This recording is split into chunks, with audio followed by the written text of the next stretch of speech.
Agora a gente ouve sobre esse assunto a nossa analista de internacional, Fernanda Manhota, começando essa semana conosco. Muito boa tarde, seja bem-vinda. Olha, essa história que a Mariana Jean-Jacques nos trouxe, a gente pode dizer que é mais um sinal do desgaste da relação entre o presidente dos Estados Unidos, Donald Trump, e Benjamin Netanyahu de Israel. E mais, né, esse desentendimento, ele deixa os Estados Unidos e até Israel, principalmente, mais vulneráveis nessa guerra? Oi, Débora, boa tarde a você, ao Yuri, uma ótima semana para todos nós, para aqueles que nos acompanham também.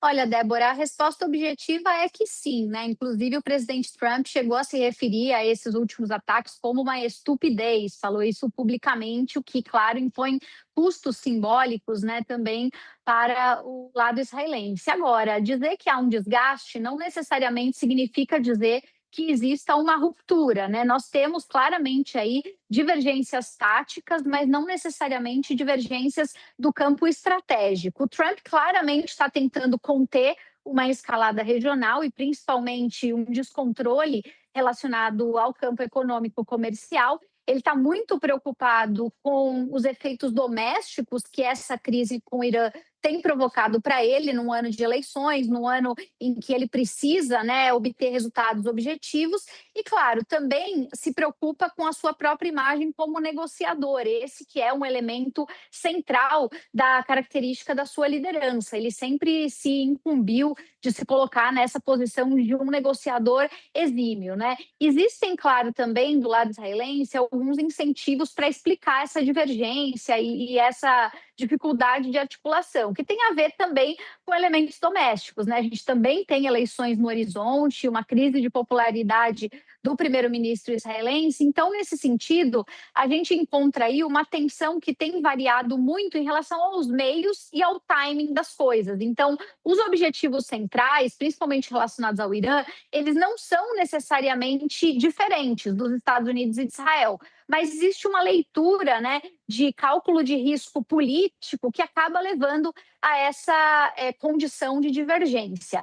Eu diria que, do ponto de vista da vulnerabilidade que você pergunta, ela é justamente mais sensível no campo político, porque, afinal de contas, os países estão transmitindo ao mundo, inclusive para os seus adversários, a ideia de que existe uma imagem de baixa coordenação, de baixa cooperação, e que isso, em alguma medida, pode, ao transmitir a ideia de fissuras, levar os inimigos dos Estados Unidos e de Israel a testar certos limites. Isso, sem dúvida, pode acontecer. Agora, do ponto de vista mais estrutural, eu diria que nesse momento ainda seria exagero falar em um rompimento ou em uma fissura mais significativa, já que militarmente os países continuam cooperando tanto do ponto de vista de inteligência quanto do ponto de vista de operação, viu, Débora? Manhota, meu boa tarde também a você. Israel interrompeu os ataques ao Irã após essa pressão de Donald Trump, mas fontes confirmaram à CNN que os militares israelenses devem continuar a ofensiva no Líbano.